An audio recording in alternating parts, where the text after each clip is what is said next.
Welcome to next India. आज है 1 जुलाई 2021 और 1 जुलाई 2021 से करंट अफेयर्स के जितने भी इंपॉर्टेंट क्वेश्चन बन सकते हैं सारे हम इस वीडियो में डिस्कस करेंगे और प्रत्येक क्वेश्चन से रिलेटेड हम सारे इंपॉर्टेंट फैक्ट भी बताएंगे। तो आप इस वीडियो को पूरा ध्यान से देखिए। अंत में मैं आपसे एक क्वेश्चन भी पूछूंगा, उसका जवाब आपको कमेंट बॉक्स में देना जरूरी है। यदि वीडियो अच्छा लगे तो लाइक कमेंट तथा शेयर जरूर कीजिएगा तथा वीडियो के नीचे लाल कलर का सब्सक्राइब बटन दिख रहा होगा, आप उस चैनल के ऊपर जाकर चैनल को सब्सक्राइब कर लें तथा सब्सक्राइब बटन के बगल में बेल आइकन दिख रहा होगा, उससे जाकर ऑन कर लें ताकि हमारे तरफ से आने वाले सभी अपडेट्स आपको जल्दी प्राप्त हो जाए। यदि आप इस वीडियो का पीडीएफ फाइल पाना चाहते हैं तो आप हमारे टेलीग्राम चैनल को ज्वाइन कर लें, वहां पर सारे के सारे पीडीएफ एक साथ मिल जाएंगे। पीडीएफ पाने के लिए टेलीग्राम चैनल को ज्वाइन करना जरूरी है। टेलीग्राम चैनल का लिंक हमारे इस वीडियो के डिस्क्रिप्शन में दिया हुआ है, तो आप वहां जाएं और वहां से चैनल को ज्वाइन कर लें। तो चलिए दोस्तों स्टार्ट करते हैं। आज का पहला क्वेश्चन है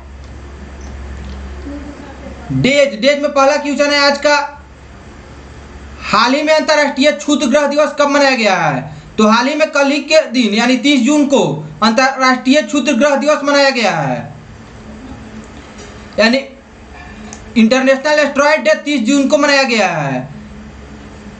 यह दिवस हर साल 30 जून को विश्व स्तर पर मनाया जाता है। अंतर्राष्ट्रीय क्षुद्र ग्रह दिवस का उद्देश्य क्षुद्र ग्रह प्रभाव के खतरे के बारे में जन जागरूकता बढ़ाना और एक विश्वसनीय निकट पृथ्वी वस्तु के खतरे के मामले में वैश्विक स्तर पर किए जाने वाले संकट संचार कार्यों के बारे में जनता को सूचित करना है।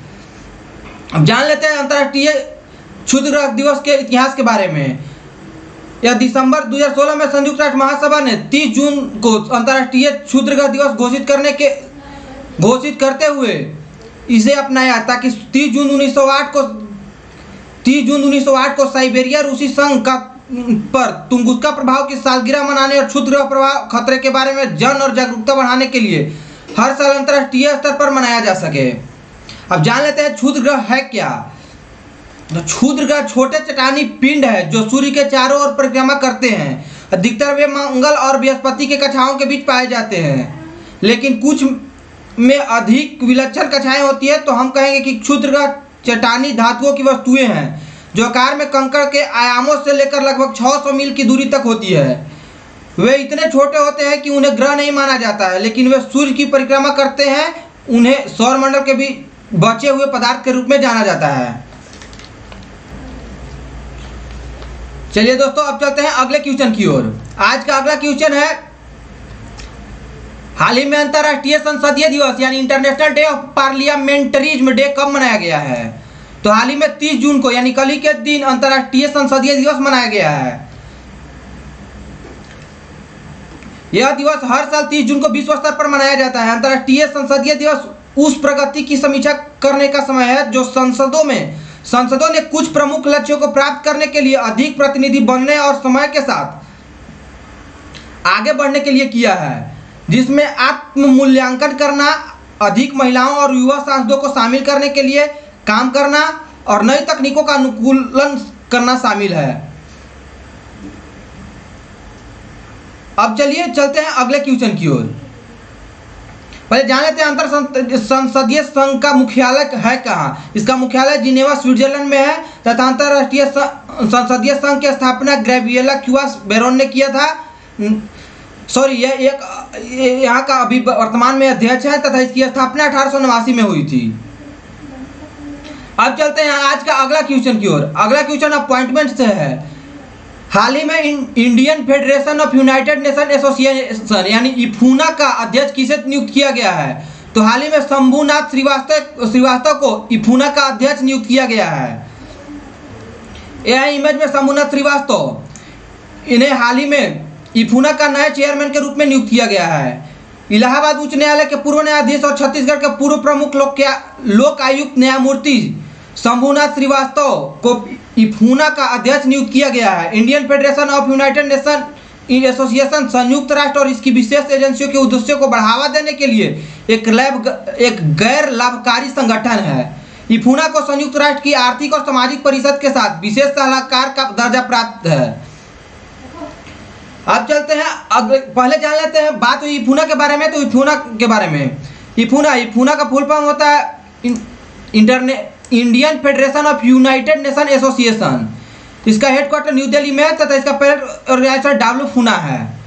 इफूना एक जमीनी सदस्यता संगठन के रूप में स्वयंसेवकों द्वारा संचालित शाखाओं का एक बड़ा नेटवर्क है जो पूरे भारत में व्यक्तियों को संयुक्त राष्ट्र की गतिविधियों में भाग लेने का मौका देता है। इनमें स्पीकर से लेकर धन उगाहने वाले कार्यक्रम शामिल है। ये गतिविधियां पूरे देश में स्थानीय स्तर पर संयुक्त राष्ट्र के काम में जागरूकता और रुचि बढ़ाती है। दोस्तों अब चलते हैं अगले क्वेश्चन की ओर। अगला क्वेश्चन है बुक एंड अदर्स से रिलेटेड है।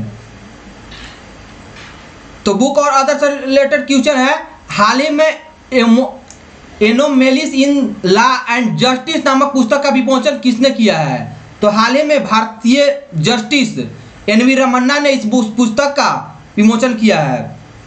यह है एन.वी. रमन्ना इमेज में, इन्होंने हाल ही में इस पुस्तक का विमोचन किया है। भारत के मुख्य न्यायाधीश एन.वी. रमन्ना ने सुप्रीम कोर्ट के पूर्व न्यायाधीश आर.वी. चंद्रन की पुस्तक एनोमेलीज इन लॉ एंड जस्टिस का विमोचन किया है। पुस्तक आम आदमी को यह समझाने का एक प्रयास है कि कानून और कानूनी प्रणाली अभी भी विकसित हो रही है और यह कि लंबे समय से सिस्टम में बनी हुई समस्याओं को हल करने के लिए और अधिक महत्वपूर्ण सोच की आवश्यकता है।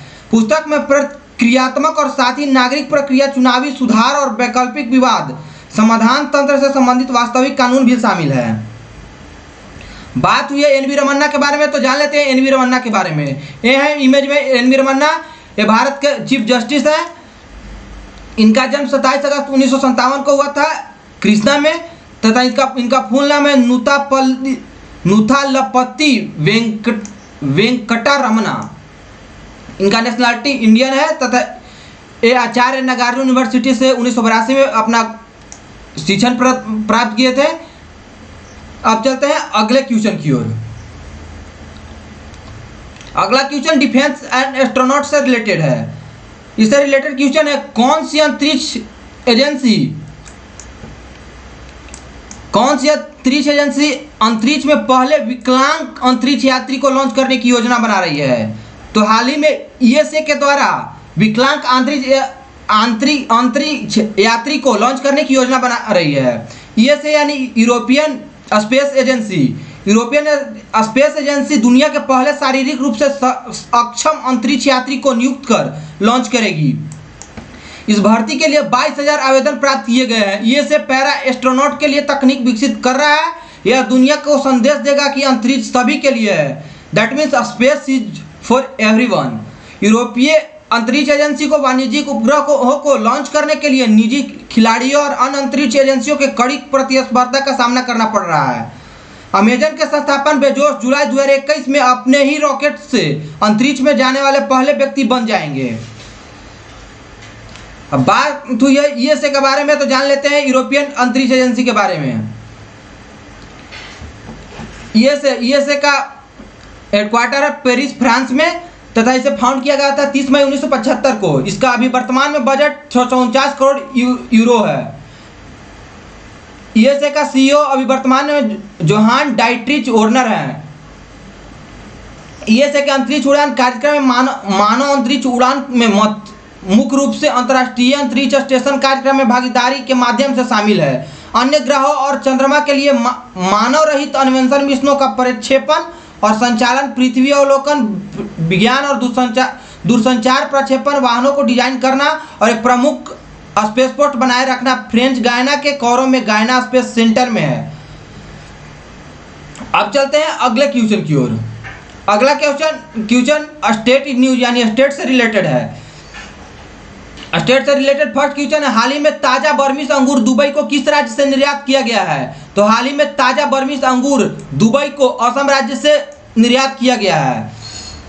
यह है लेटेस्ट न्यूज जिसमें बर्मिस ग्रेप्स को हाल ही में असम से निर्यात किया गया है दुबई में। यह है बर्मिस ग्रेप्स। बात हुई असम के बारे में, तो जान लेते हैं असम के बारे में। यह है मैप में असम की राजधानी दिसपुर है। यहाँ का गवर्नर जगदीश मुखी है तथा यहाँ का सीएम हिमंत बिस्वा शर्मा है जो कि हाल ही में न्यू सीएम बने हैं। यहाँ पर लोकसभा सीटें हैं, 7 राज्यसभा सीटें हैं तथा 126 लेजिस्लेटिव असेंबली यानी विधानसभा सीटें हैं। यहाँ पर मुख्य नेशनल पार्क है Dibru Saikhowa national park, Kaziranga national park, Manas national park, Nameri national park तथा ओरंग नेशनल पार्क यहाँ का मुख्य नेशनल पार्क है। अब चलते हैं अगले क्वेश्चन की ओर। अगला क्वेश्चन है, किस मेट्रो को वर्ष 2020 के लिए प्रतिष्ठित outstanding civil engineering achievement award मिला है? तो यह दिल्ली मेट्रो को मिला है। यह जापान का प्राइज है जो कि डीएमआरसी यानी दिल्ली मेट्रो को मिला है। बात हुई है दिल्ली मेट्रो के बारे में, तो जान लेते हैं दिल्ली मेट्रो के बारे में। दिल्ली मेट्रो में 10 लाइन्स है तथा इसे 24 दिसंबर 2002 को ओपन किया गया था। यह 348 किलोमीटर लंबा है। इसका ओनर है दिल्ली मेट्रो रेल कॉरपोरेशन। अब चलते हैं अगले क्वेश्चन की ओर। बात हुई है पहले दिल्ली के बारे में, तो जान लेते हैं दिल्ली के बारे में। दिल्ली यह एक यूटी है, यह छोटा सा यूटी जो रेड कलर से डिनोटेड है, यह दिल्ली है।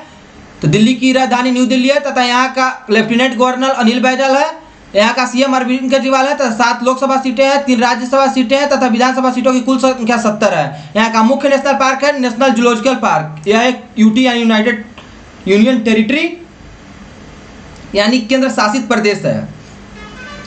अब चलते हैं अगले क्वेश्चन की ओर। अगला क्वेश्चन नेशनल यानी राष्ट्र से रिलेटेड क्वेश्चन है। अगला क्वेश्चन है, भारतीय प्रधानमंत्री नरेंद्र मोदी ने किस दिन ऋषि बंकिम चंद्र चट्टोपाध्याय को उनकी जयंती पर श्रद्धांजलि दी है? तो हाल ही में 27 जून को बंकिम चंद्र चट्टोपाध्याय जिन्होंने वंदे मातरम लिखा था उनको उनकी जयंती पर श्रद्धांजलि दी है। यह है बंकिम चंद्र चट्टोपाध्याय। हाल ही में इनकी 183वीं बर्थ एनिवर्सरी मनाई गई है। बात हुई है इनके बंकिम चंद्र के बारे में, तो इनके बारे में जान लेते हैं। बंकिम चंद्र चटर्जी, इनका जन्म 27 जून 1838 को कोलकाता में हुआ था। इनका मृत्यु 8 अप्रैल 1894 को हुआ, जो कि कोलकाता में ही हुआ। इनका स्पाउस का नाम मोहिनी देवी है। बात हुई नरेंद्र मोदी के बारे में, तो उनके बारे में जान लेते हैं। नरेंद्र मोदी अभी फिलहाल में भारतीय प्रधानमंत्री हैं। इनका जन्म 17 सितंबर 1950 को हुआ था वारणनगर में तथा इनका पूरा नाम नरेंद्र दामोदर दास मोदी है। इनका स्पाउस का नाम है जसोदाबेन मोदी। अब चलते हैं अगले क्वेश्चन की ओर। अगला क्वेश्चन है, हाल ही में किस मंत्री ने आयकर अपीलीय न्यायाधिकरण यानी ITAT ई द्वार का ई फिलिंग पोर्टल लॉन्च किया है? तो हाल ही में यह पोर्टल कानून मंत्री के द्वारा लॉन्च किया गया है। केंद्रीय कानून और न्याय, संचार और इलेक्ट्रॉनिक्स एवं IT मंत्री रविशंकर प्रसाद ने नई दिल्ली में औपचारिक रूप से ITAT ई द्वार का ई फिलिंग पोर्टल लॉन्च किया है। नवविकसित ई फिलिंग पोर्टल पार्टियों को अपना अपील, विविध आवेदन, दस्तावेज, पेपर बुक आदि इलेक्ट्रॉनिक रूप से दर्ज करने में सक्षम करेगा। पोर्टल विभिन्न पक्षों द्वारा अपीलों, आवेदनों और दस्तावेजों को ऑनलाइन दाखिल करने में सक्षम बनाएगा। इसका मुख्य विचार है ITAT ई द्वार पोर्टल का उद्देश्य है ITAT के प्रत्येक दिन प्रतिदिन के काम काज में पहुंच, जवाबदेही और पारदर्शिता को आगे बढ़ाना है। अब चलिए चलते हैं अगले क्वेश्चन की ओर। बात हुई पहले रविशंकर प्रसाद के बारे में, तो इनके बारे में जान लेते हैं। यह भारतीय लॉ एंड जस्टिस मिनिस्टर है। इनका जन्म 30 अगस्त 1954 को हुआ था पटना में। इनका स्पाउस का नाम माया शंकर है तथा यह बीजेपी यानी भारतीय जनता पार्टी से कनेक्टेड है। इनका सिबलिंग्स का नाम अनुराधा प्रसाद है। अब चलिए चलते हैं अगले क्वेश्चन की ओर। अगला क्वेश्चन है इंटरनेशनल से यानी अंतरराष्ट्र से रिलेटेड। हाल ही में 2021 के लिए फुकुओका ग्रैंड पुरस्कार से किसे सम्मानित किया गया है? तो हाल ही में पल्लागुमी साईनाथ को इस पुरस्कार से सम्मानित किया गया है। जापान का फुकुओका ग्रैंड प्राइज 2021 से जर्नलिस्ट पी साईनाथ को सम्मानित किया गया है। यह पी साईनाथ इमेज में। अब बात हुई है जापान के बारे में, तो जान लेते हैं जापान के बारे में। जापान जो कि ईस्ट एशिया में एक देश है। इसका राजधानी कोलकाता टोक्यो है। इसका करेंसी जापानीज येन है। अब यह है वर्ल्ड मैप में जापान। आप इसे ध्यान से देख लीजिएगा, जो कि ईस्ट एशिया में पड़ता है। अब चलते हैं अगले क्वेश्चन की ओर। अगला क्वेश्चन है, हाल ही में किस देश को फाइनेंशियल एक्शन टास्क फोर्स यानी FATF की ग्रे लिस्ट में शामिल किया गया है? तो हाल ही में फिलिपींस को फाइनेंशियल एक्शन टास्क फोर्स यानी FATF के ग्रे लिस्ट में शामिल किया गया है। फिलिपींस को फाइनेंशियल एक्शन टास्क फोर्स को ग्रे लिस्ट में शामिल किया गया है। FATF ने अपने क्षेत्राधिकारी का ग्रे लिस्ट जारी किया है जिन पर अधिकार निगरानी रखी जाएगी। फिलीपींस के अलावा हैती, माल्टा और दक्षिण सूडान को भी ग्रे लिस्ट में जोड़ा गया है। अभी न्यायालयों को वर्ष में 3 बार FATF को प्रगति रिपोर्ट प्रस्तुत करने की आवश्यकता होगी। फिलीपींस को 2005 में FATF की ब्लैकलिस्ट से हटा दिया गया था। इससे पहले 2000 में FATF की ब्लैकलिस्ट में शामिल किया गया था, फिर बाद में 2005 में हटा दिया गया था तथा फिर 2021 में इसे ग्रे लिस्ट में शामिल किया गया है। पहले ब्लैक लिस्ट में शामिल गया था, अब ग्रे लिस्ट में शामिल किया गया है। अब चलते हैं अगले क्वेश्चन की ओर। पहले जान लेते हैं FATF ग्रे लिस्ट क्या है। FATF ग्रे लिस्ट वह सूची है जिसमें बढ़ी हुई निगरानी के तहत क्षेत्राधिकार रखे जाते हैं। यदि किसी क्षेत्रकार को बढ़ी हुई निगरानी में रखा गया है तो इसका मतलब है कि क्षेत्राधिकार सहमत समय सीमा के भीतर रणनीतिक कर्मियों को हल करने के लिए प्रतिबद्ध है। FATF ग्रे लिस्ट के तहत क्षेत्राधिकार FATF के साथ सक्रिय रूप से काम करते हैं ताकि मनी लॉन्ड्रिंग और आतंकवादी वित्त पोषण के खिलाफ लड़ने के लिए उनके शासन में राजनीतिक कमियों को दूर किया जा सके। अब बात हुई है FATF ब्लैक लिस्ट के बारे में, भी उसके बारे में जान लेते हैं। FATF ब्लैक लिस्ट उन देशों की सूची है जिन्हें FATF द्वारा मनी लॉन्ड्रिंग और आतंकवादी वित्तपोषण के खिलाफ वैश्विक लड़ाई में असहयोगी रूप से देखा गया है। बात हुई FATF के बारे में, तो जान लेते हैं FATF के बारे में। FATF की हेडक्वार्टर पेरिस फ्रांस में है तथा इसका प्रेसिडेंट मार्कस प्लेयर है। इसको 1979 में फाउंड किया गया था। इसमें अभी कुल वर्तमान में इसके 39 मेंबरशिप हैं। इसका मेन पर्पस है combat money laundering and terrorism financing. बात हुई फिलीपींस के बारे में, तो जान लेते हैं फिलीपींस के बारे में। फिलीपींस की राजधानी मनीला है तथा फिलीपींस की मुद्रा फिलीपीन पेसो है। फिलीपींस की राष्ट्रपति रोड्रिगो दुतेर्ते है। यह है वर्ल्ड मैप में फिलीपींस। यह है फिलीपींस का इंडिविजुअल मैप। आप इसे हर जगह को ध्यान से देख लीजिएगा, जो कि यह एशिया में एक देश पड़ता है। अब चलते हैं अगले क्वेश्चन की ओर। अगला क्वेश्चन है, हाल ही में किस देश ने दुनिया का दूसरा सबसे बड़ा जल विद्युत बांध बनाया है? तो हाल ही में दुनिया का सबसे बड़ा जल विद्युत बांध, दूसरा सबसे बड़ा जल विद्युत बांध चीन ने बनाया है। यह है इसका इमेज जो कि चीन ने बनाया है। चीन सरकार ने ऊर्जा उत्पादन शुरू करने के लिए आधिकारिक तौर पर दुनिया के सबसे बड़े जल विद्युत बांध बेहतन बांध की पहली 2 उत्पादन इकाइयों को चालू कर दिया। बेहतन बांध दक्षिणी पश्चिमी चीन में जिनसा नदी पर स्थापित किया गया है। अब जान लेते हैं बांध के बारे में। बांध एक 289 मीटर लंबा यानी 954 फुट लंबा डबल वक्रता वाला आर्क बांध है जिसमें 16 उत्पादन इकाइयां हैं। अब बात हुई चीन के बारे में, तो जान लेते हैं चीन के बारे में। चीन की राजधानी बीजिंग है तथा यहाँ का करेंसी रेनमिन भी है। यहाँ के राष्ट्रपति शी जिनपिंग है। यह है चाइना का इंडिविजुअल मैप, आप इसे ध्यान में रखिएगा। यह है चाइना का वर्ल्ड मैप जो कि भारत से ऊपर की ओर है। अब चलते हैं अगले क्वेश्चन की ओर। अगला क्वेश्चन स्पोर्ट्स से रिलेटेड है। अगला क्वेश्चन है, हाल ही में डोप प्रतिबंध पाने वाली पहली महिला क्रिकेटर कौन बनी है? तो हाल ही में अंशुला राव डोप प्रतिबंध पाने वाली पहली महिला क्रिकेटर बनी है। यह है इमेज में अंशुला राव जो कि हाल ही में डोप प्रतिबंध पाने वाली पहली महिला क्रिकेटर बनी है। मध्य प्रदेश की allrounder Anshula Rao dope test में फेल होने के बाद 4 साल का प्रतिबंध प्राप्त करने वाली पहली महिला क्रिकेटर बनी है। उसे डोप परीक्षण के लिए राष्ट्रीय डोपिंग रोधिंग एजेंसी के पैनल द्वारा जुलाई 2020 की तारीख पर प्रतिबंधित किया गया था। बात हुई है मध्य प्रदेश के बारे में, तो जान लेते हैं मध्य प्रदेश के बारे में। मध्य प्रदेश यह है मैप में मध्य प्रदेश जो कि सभी राज्यों से लैंडलॉक्ड है। इसका राजधानी भोपाल है। यहाँ का गवर्नर आनंदीबेन पटेल है। यहाँ का CM शिवराज सिंह चौहान जी हैं। यहाँ पर 29 लोकसभा सीटें हैं, 11 राज्यसभा सीटें हैं तथा 230 विधानसभा सीटें हैं। यहाँ का मुख्य नेशनल पार्क है पन्ना नेशनल पार्क, वान विहार नेशनल पार्क। यहाँ पर सभी नेशनल पार्क जो कि इम्पोर्टेंट है यहाँ पर दिया हुआ है, आप इसे ध्यान से पढ़ लीजिएगा। यहाँ का माधव और कान्हा नेशनल पार्क बहुत इंपॉर्टेंट नेशनल पार्क है। यह हर एग्जाम व्यू से इंपॉर्टेंट, जो कभी हमेशा एग्जाम में पूछ लिए जाते हैं, कान्हा नेशनल पार्क कहाँ का इंपॉर्टेंट नेशनल पार्क है।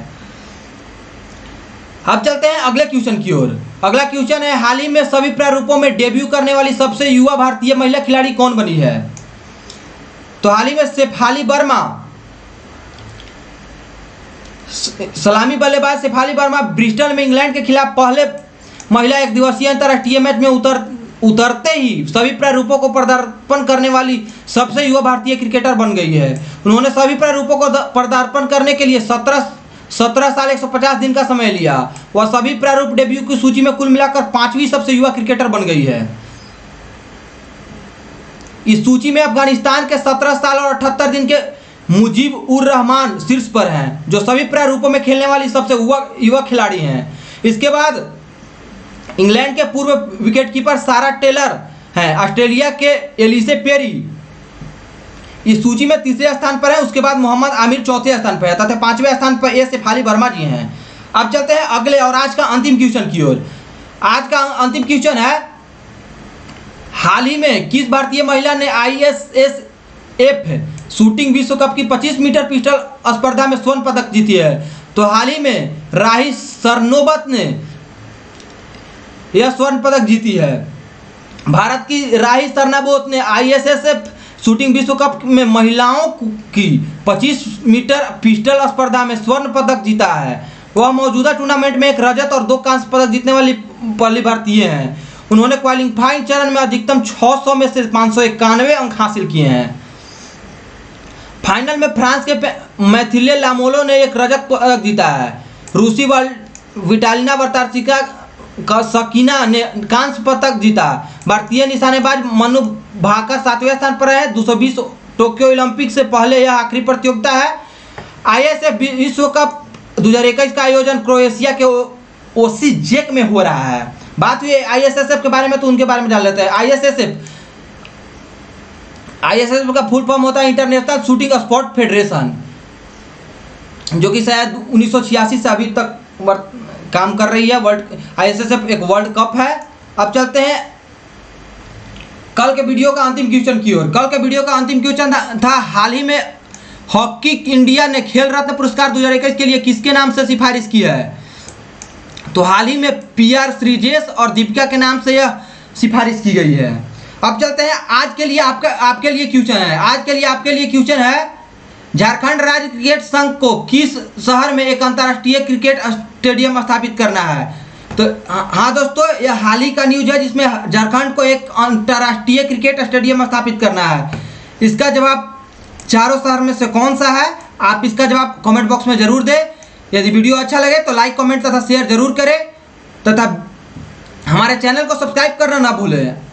इस वीडियो के नीचे लाल कलर का सब्सक्राइब बटन दिख रहा होगा, आप वहां पर जाएं तथा हमारे चैनल को सब्सक्राइब कर लें तथा उसके बगल में बेल आइकन दिख रहा होगा, आप उसे ऑन कर लें ताकि हमारे तरफ से आने वाले सभी अपडेट्स आपको मिल जाए। यह है हमारा नेक्स्ट इंडिया नाम का यूट्यूब चैनल, जो कि न्यू ही है, लगभग 20 दिन पहले स्टार्ट किया गया है।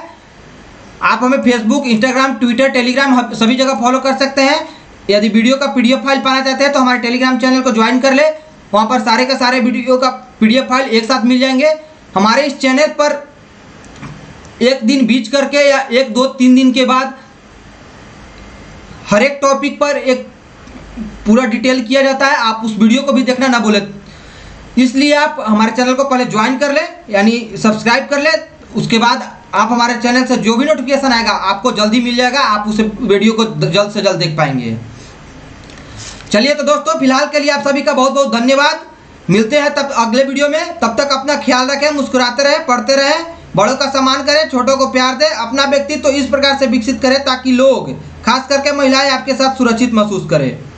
धन्यवाद।